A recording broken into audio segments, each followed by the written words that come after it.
his striking distance isn't going to be any more than half his body length. Okay. They don't jump, they don't spring. If I was more right here, he could get me. But all the way over here, no.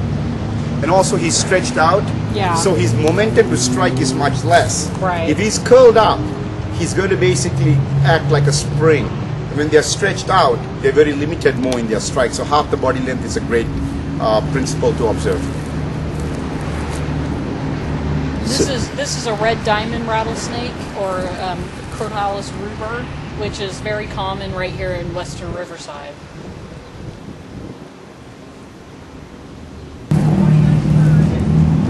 This is a full-size adult, and they're probably one of the biggest species that you're going to find here in Riverside County.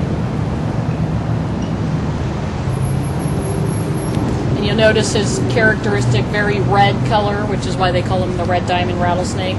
They also have this nice black and white striped, what we call a coon tail, with the rattle on the end. Yeah, when it rattles, it's basically a warning, letting people know, you know, I am here, leave me alone, stand back. It's a warning to just let people know that he's close by and to leave him alone. You know, most of these snakes, they're going to try to avoid actually biting you if they can help it.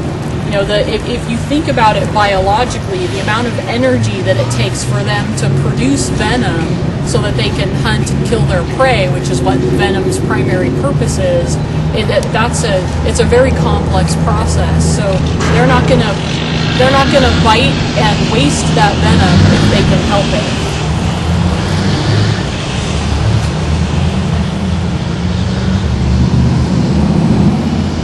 The way to identify a rattlesnake, of course, is by the rattle on the tail. Rattlesnakes are the only significantly venomous species of snake here in California. We don't have coral snakes. We don't have any other snakes that can do really any harm to you as far as venom goes, other than the rattlesnake. The other thing that you'll notice that differentiates a rattlesnake from maybe a non-venomous snake like a gopher snake is that they have this big, what we call, you know, the diamond-shaped head. You can clearly see where the head stops and the neck starts. Yeah, in fact, I was worried for a while there that she was gravid. No, she's just fat.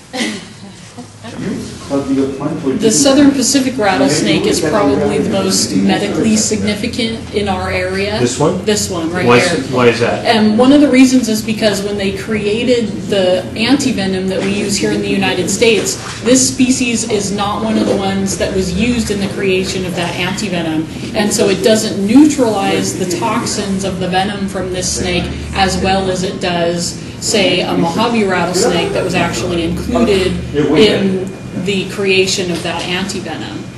And unfortunately for us here in Southern California, if you're up hiking in the mountains, that sort of thing, you know, or I've been out here in the deserts, this is the one that you're going to come into contact with most commonly. It's beneficial to the officers because we use it as a refresher training. This has been the second seminar that we've had for the officers, and each time they learn new or different information, or it even covers officers that maybe were not there on the prior training.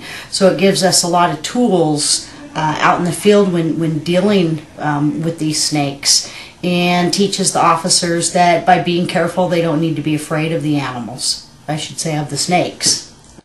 This time of year we get a lot of calls for snakes. The majority of the calls come in as rattlesnakes. The majority of the time they are not. There's a whole array of snakes. There could be the gopher snakes or the red racers. We do get quite a few rattlesnake calls, and knowing how to effectively deal with them without putting themselves at risk is a big factor in why we do this training.